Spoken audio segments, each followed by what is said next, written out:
I sat reflecting on the recent weeks, unable to pinpoint any specific event that confirmed my suspicions of her infidelity.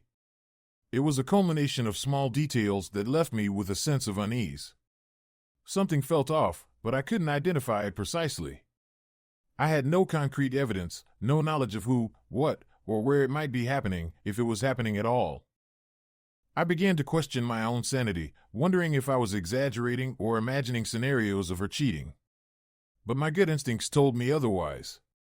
Perhaps it was the early stages of an affair, or maybe just a one-time occurrence. The more I dwelled on it, the more convinced I became, though I had been pondering these thoughts for weeks. How long had it been going on before I even noticed? Taking another sip of my JD, I signaled for a refill. The bartender, recognizing my troubled look, replaced my glass without a word. His supportive yet sympathetic expression mirrored my inner turmoil. The familiar taste of whiskey warmed me as I glanced around the bar, observing the somber atmosphere and its few patrons. The faces around me were unremarkable, blending into the background of the dreary evening. Except for one woman, slightly overdressed and receiving attention from an older man. It was clear he hoped for more, but she seemed aware of his intentions. As the rain continued outside, I contemplated my next move, undecided. Suddenly, a voice interrupted my thoughts. I turned to see her standing there, her gaze penetrating. I attempted to speak, but words failed me as she began to remove her coat, water dripping from her form. "Why are you here, Sammy?" "I was worried about you. I had a feeling I'd find you here, so I came. Do you want to talk?" I regarded her, my mind grappling to find its footing as I observed her presence. "Worried about me? Why? What's going on?" I scrutinized her, cautious of any ulterior motives, unsure if I could confide in her. I took a sip of my JD and ordered her a vodka and Coke. The bartender served her drink with flair, his gaze lingering on Sammy's figure. She returned his smile with one of her own, charming and innocent, before turning her attention back to me. Once the bartender had moved away, Sammy spoke again, her gaze meeting mine with uncertainty, both of us trying to assert ourselves. "It's about how you've been acting lately. You seem burdened, like you're carrying the weight of the world. Care to enlighten me?" I held her gaze for a moment before averting my eyes. She had always been able to see through me. That was one thing I appreciated about her, we understood each other, even if some things remained unspoken. "Sammy, I'm fine. There's nothing to worry about, really." But she wasn't convinced, and my attempt to dismiss her concerns fell short. Sammy took a deliberate sip of her drink, her gaze penetrating once more. "Here it comes," I thought, bracing myself. She placed her glass on the table and leaned forward slightly, locking eyes with me. "I know." "What do you mean?" "I know what's going on." "I don't know what you're talking about," I tried to feign ignorance.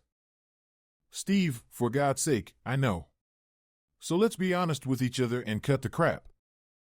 The bartender, catching the tail end of our conversation, turned to eavesdrop, hoping for some gossip. "Let's move to one of the booths."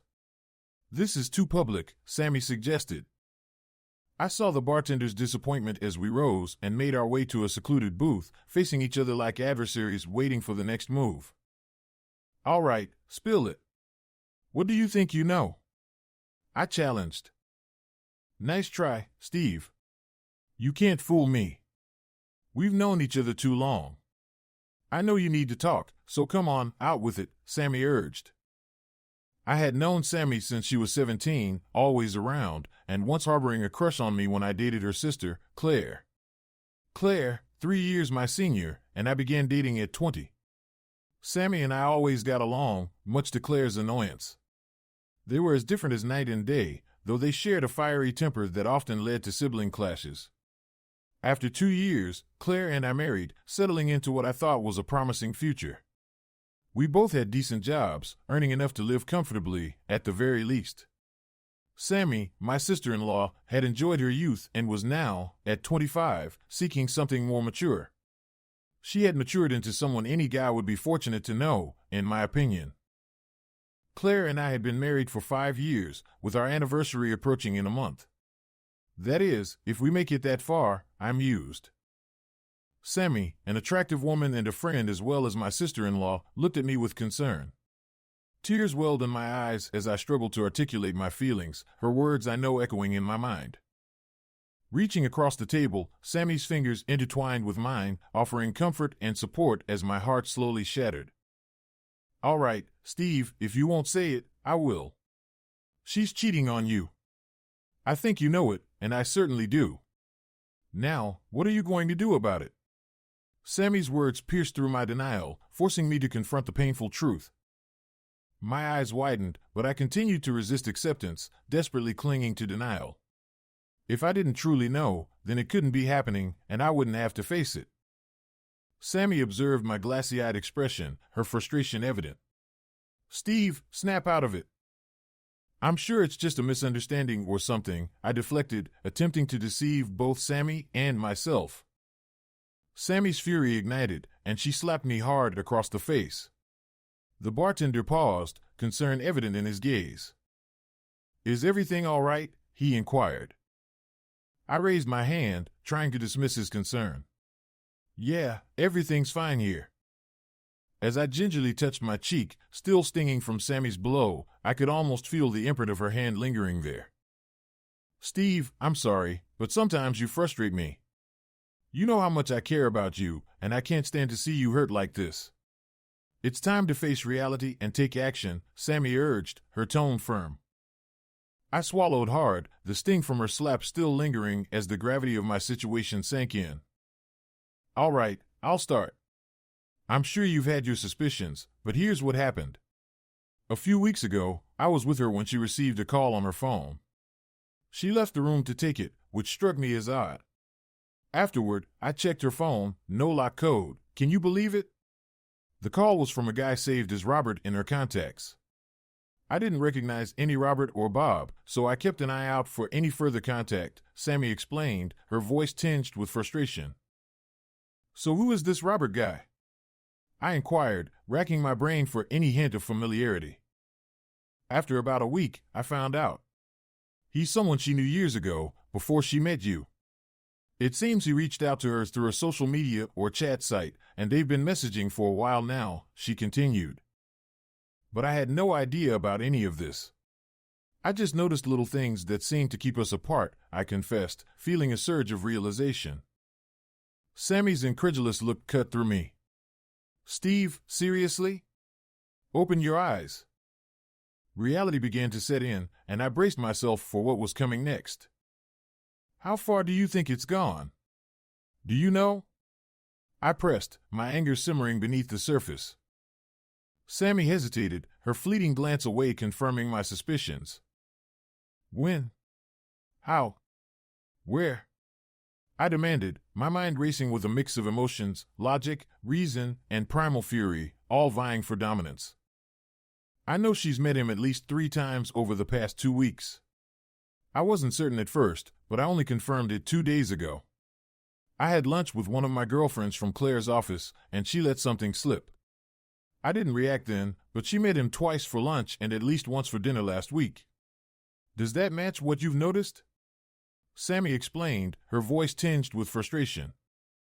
As I absorbed her words, memories flashed through my mind, times when Claire wasn't at her office during lunch breaks, her late return from a seminar last week, the excuses she'd given.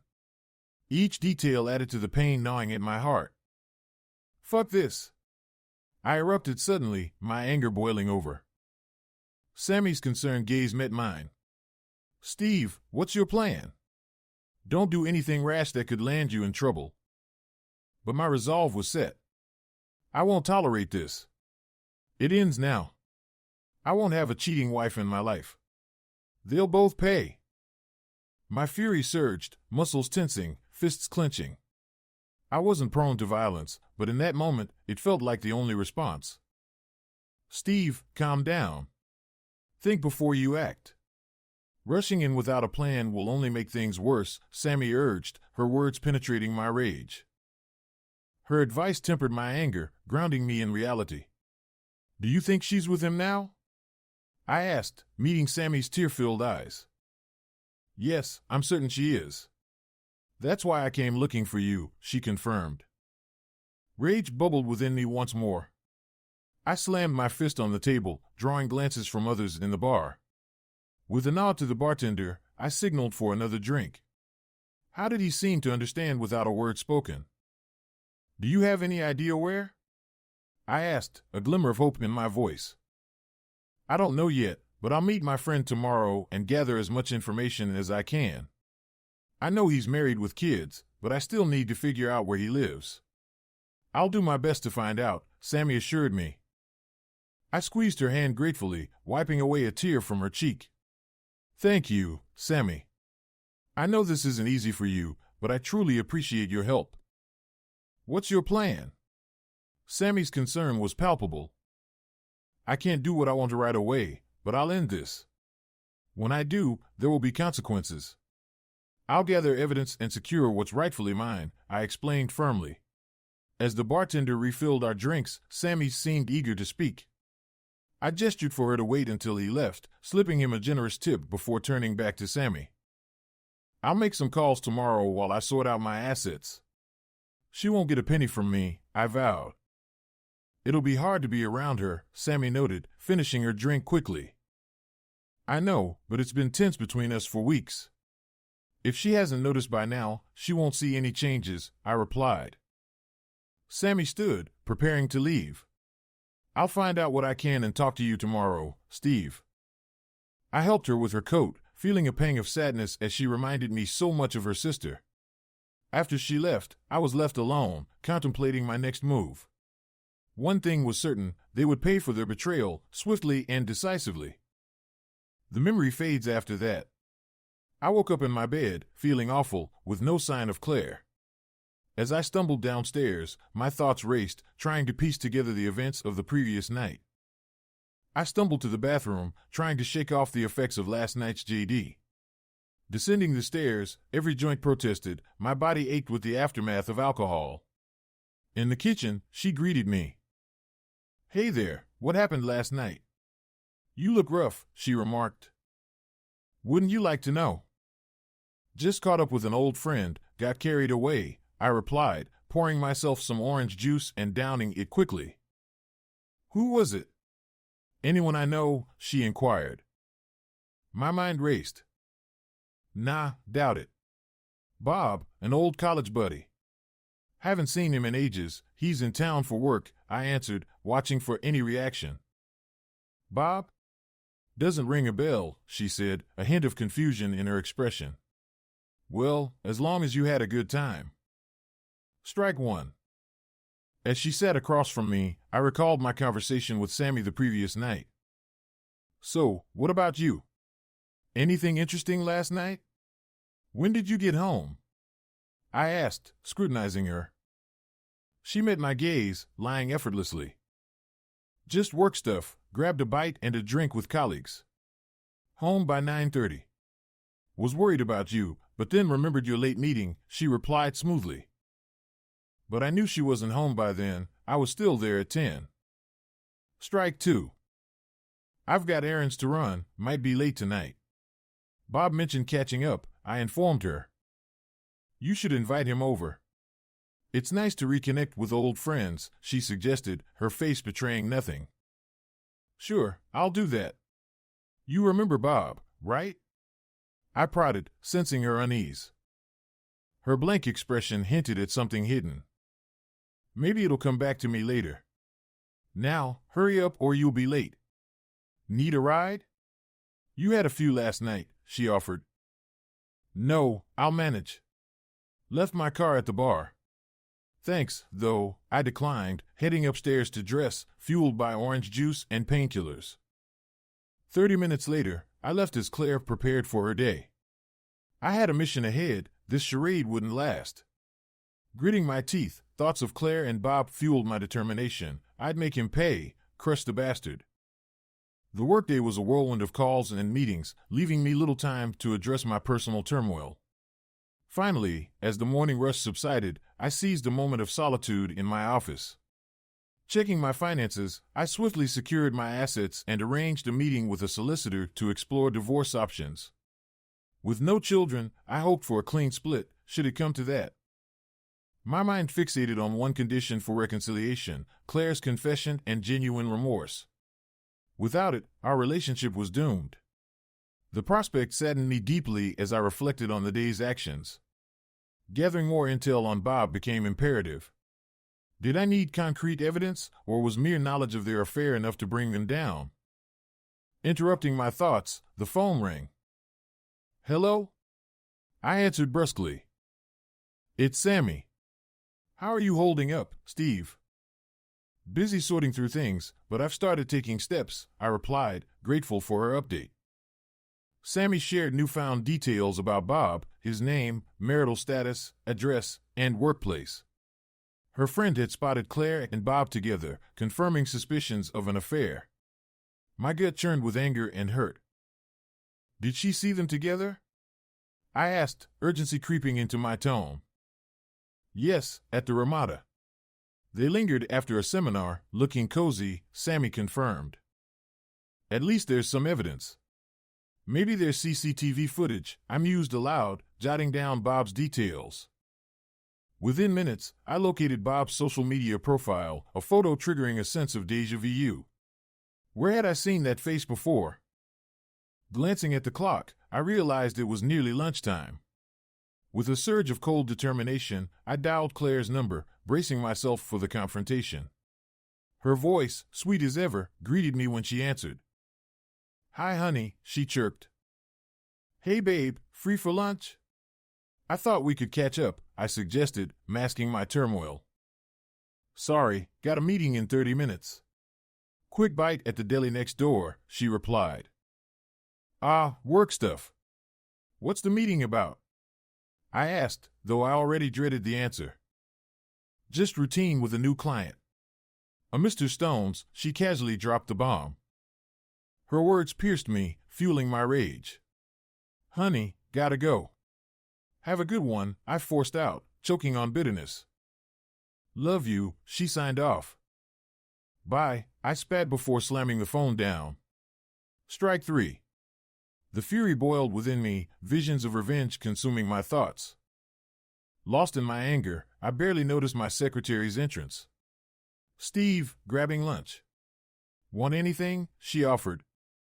"Surprise me." "Big, meaty, hearty," I grunted, the rage palpable. As she left, sensing my agitation, she couldn't shake the feeling that something significant was brewing. Meanwhile, Sammy intercepted Claire and Bob in the lobby. With a smile, she disrupted their plans for a business lunch, probing with innocent curiosity. Claire's unease was palpable as Sammy's questions probed deeper, causing Bob's discomfort to show. Their hasty departure only confirmed Sammy's suspicions. I sat in my office, devouring a hefty sub packed with red meat, relishing each bite as I mapped out my next moves. Sammy's intel confirmed Claire's absence from her office, providing the window I needed. With my financial affairs secured and preparations in place, tonight marked the beginning of my plan. My father's words echoed in my mind: strike hard, strike fast, annihilate the bastards. It was time to heed his advice. That evening, Claire returned home seemingly unfazed. But as I leaned in for a kiss, the scent of cologne lingered on her skin. I said nothing, bidding her a brief farewell before heading out, citing poker plans with friends as my excuse.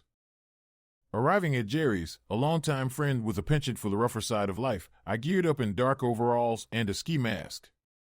With wordless understanding, we embarked on our mission, driving quietly to the address provided by Sammy. Outside Bob Stone's residence, we bided our time, observing his departure before tailing him discreetly. There was no need for words, our plan was clear, and the night was just beginning. Finding a spot at the driving range was easy. We remained in the car while Bob Stones went for his usual bucket of 50 balls. It was a weekly routine, a tidbit easily unearthed online. Kenny Rogers' voice drifted from the radio, but Jerry silenced it with a glance. Tension crackled in the air, making it hard to stay put. The car park gradually emptied until only a couple of vehicles remained. As Bob approached his car, Jerry sprang into action. In a swift move, he subdued Bob and stashed him in the boot, delivering a punishing blow to silence him. Jerry's expertise came to the fore as he doled out some well-deserved pain, leaving Bob incapacitated. With the deed done, we made a discreet exit from the scene. Jerry reflected on our success, shedding his gloves and mask. "That went smoothly," he remarked. "Thanks, Jerry." "I owe you one," I replied gratefully. "Don't mention it, pal. I could never repay you for what you've done for me." Returning home, we engaged in a casual poker game with friends, enjoying each other's company without any ulterior motives. Back home in the early hours, I put on a show of drunkenness for Claire's benefit, fabricating an excuse for my late return. Claire, visibly displeased, awaited an explanation. "Honey, I told you I might be a bit late," I slurred, clumsily tossing my jacket aside. Claire's disapproving gaze met mine, her arms crossed in frustration. I awaited her inevitable reproach, bracing myself for the confrontation.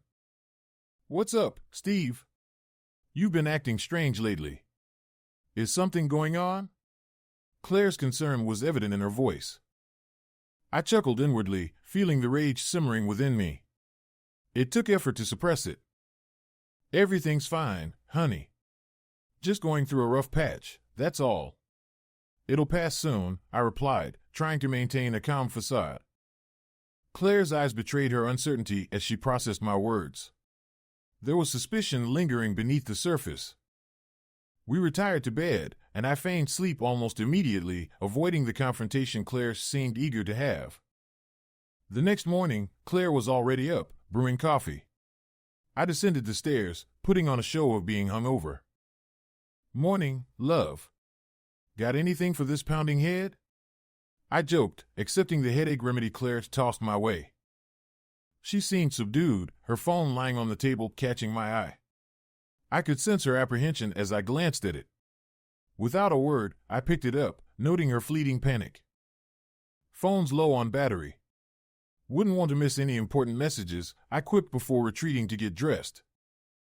As I left the kitchen, Claire's gaze lingered, betraying her unease. Had Bob messaged her this morning? The realization struck her she hadn't considered Steve's needs, consumed as she was by her affair. Racing downstairs, she made a mental note to address the intimacy gap with Steve, realizing her neglect. I hurried out, rebuffing Claire's attempt at affection.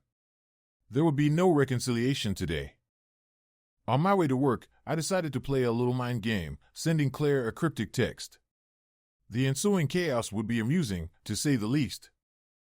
Later, Sammy's unexpected visit shed light on Bob's unfortunate encounter. Despite Claire's distress, I remained outwardly indifferent, denying any involvement. As Sammy left, I couldn't help but smirk at the chaos I'd orchestrated, relishing the turmoil brewing in Claire's world. "He's just banged up a bit, some cuts and bruises, nothing too serious," I informed Sammy. "Did you ask how she found out?" she inquired. "Yeah, she said she had a meeting planned with him today, and his company called to say he was in the hospital. His wife had called them," I replied, a hint of sarcasm in my voice. "Clever move, but maybe next time won't be so smooth for them." "What do you mean, Steve?" Sammy questioned.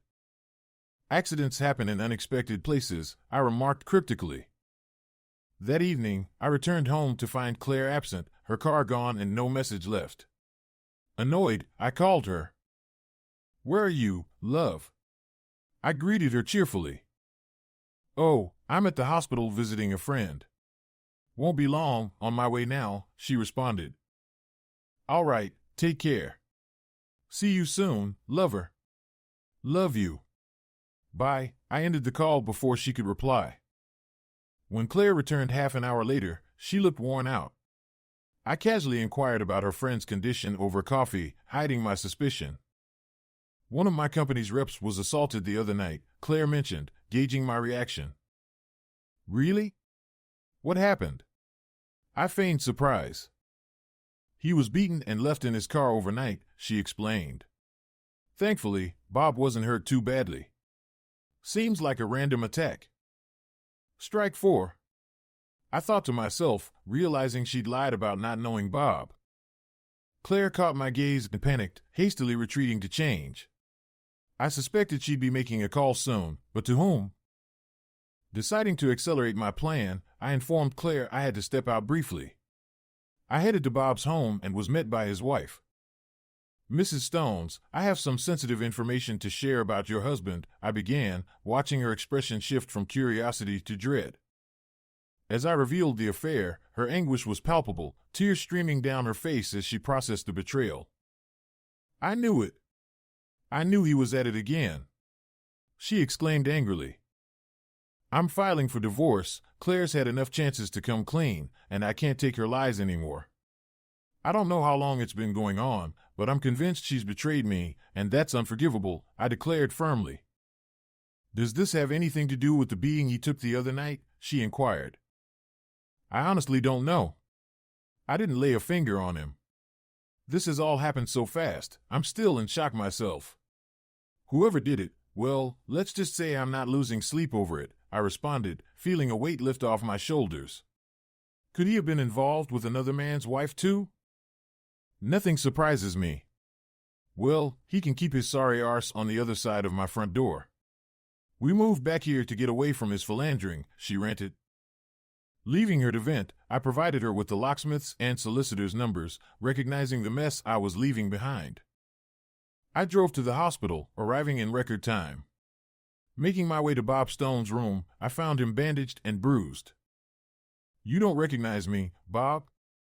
"Take your time," I teased as he squinted at me. Sitting by his bed, I noticed his injuries. "That looks painful," I remarked, moving the emergency cord out of reach. Poking him lightly, I watched him squirm. "Ever thought about the women you've hurt? Maybe that'll help jog your memory," I taunted, relishing his confusion. "Need another clue, Bobby? How about the name Claire? Ring any bells?" I prompted, enjoying the realization dawning on him. "Got it now, right?" I grinned, feeling a surge of power. He nodded slowly. "Now, you're probably wondering why I'm here, huh?" I continued. "Well, your wife had a message for you." I paused for effect, noting his difficulty in speaking due to his throat injury. "She said to tell you to fuck off. Clear enough for you? Fuck off. Don't come back. Divorce papers are on the way. Oh, and fuck you." I delivered the message with a mix of satisfaction and disdain. As a tear escaped his eye, I laughed, relishing his helplessness. Leaning closer, I made my intentions clear.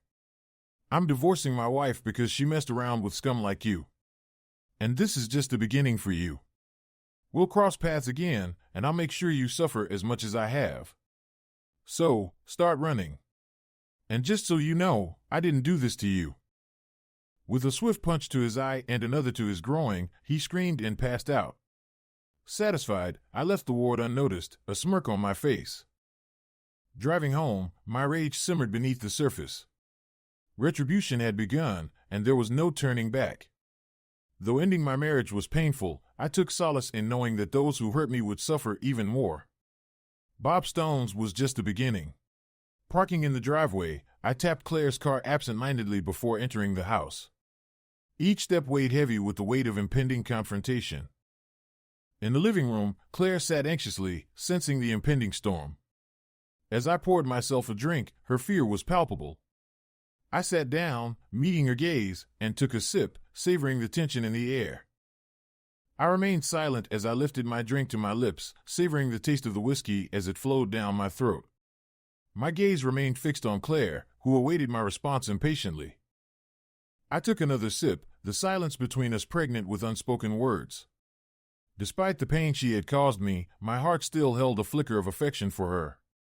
But now, that affection was overshadowed by the hurt she had inflicted. Claire seemed to gather herself, steeling her resolve as she faced my unwavering stare.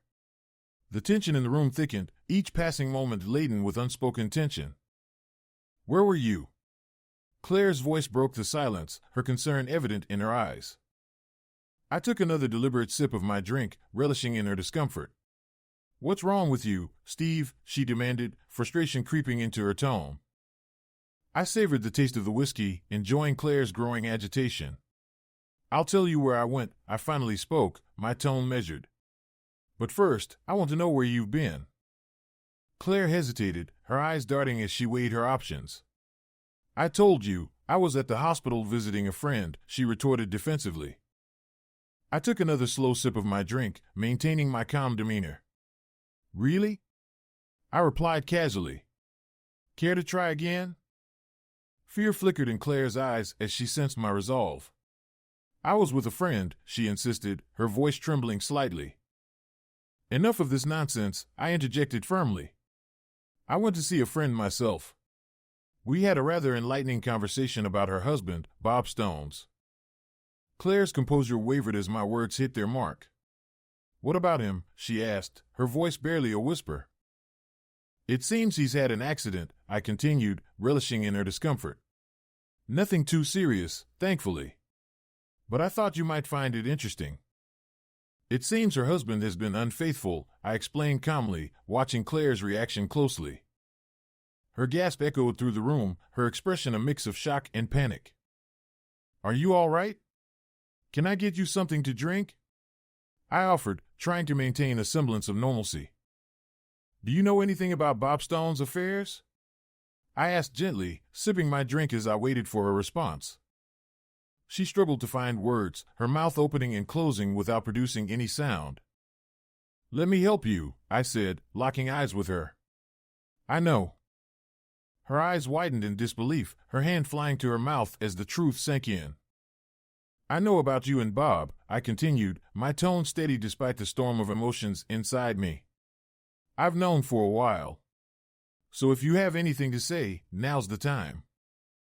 I refilled my glass, offering her another drink. She nodded silently, and I poured one for her before settling back in my seat. It didn't mean anything, she began, but I cut her off. Just sex, right? It's always just sex, I retorted bitterly. Well, it meant something to me. And it meant breaking our vows. She tried to justify herself, but I couldn't stomach her excuses. It was a mistake, she pleaded, her voice trembling. I'll do anything to make it right. I laughed bitterly, the sound filling the room with its harshness. Sorry you got caught, right? Would you have stopped if you hadn't been caught? I challenged her, my anger boiling over. You're not the woman I married anymore. I don't even recognize you. As my words sunk in, I saw the realization dawn in her eyes, the facade of lies crumbling before her. Damn. This was serious. What can I do, Steve? I'll do anything, Claire pleaded. Nothing. We're done, I replied coldly. I called Sammy while I was out. She knows too, by the way. She'll be here to pick you up in a few minutes. But where will I go? You're throwing me out? Claire's shock was evident. You can go wherever the hell you want, you cheating bitch, I snapped, my anger boiling over. Even back to the hospital to see your boyfriend. I don't care, as long as you fuck off. We're done. I finished my drink and slammed the glass down, signaling the end of our conversation. Claire sat stunned as there was a knock on the door. I went to greet Sammy.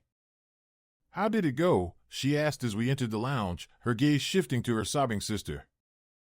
Just get her out of here, Sammy, I said bluntly. I still care about her, but if she doesn't leave, I'm afraid of what I might do. Thank you for this.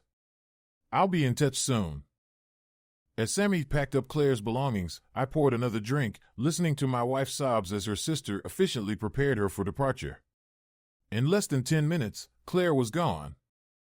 The real battle would be removing her from my life permanently and erasing the pain. Retribution would help with that. That, and another stiff JD. I stared into the flames of the bonfire I'd built in the backyard, watching Claire's belongings go up in smoke. There was no way I was letting her back into my house for anything. Fuck you, bitch, I muttered, tossing the empty bottle into the fire.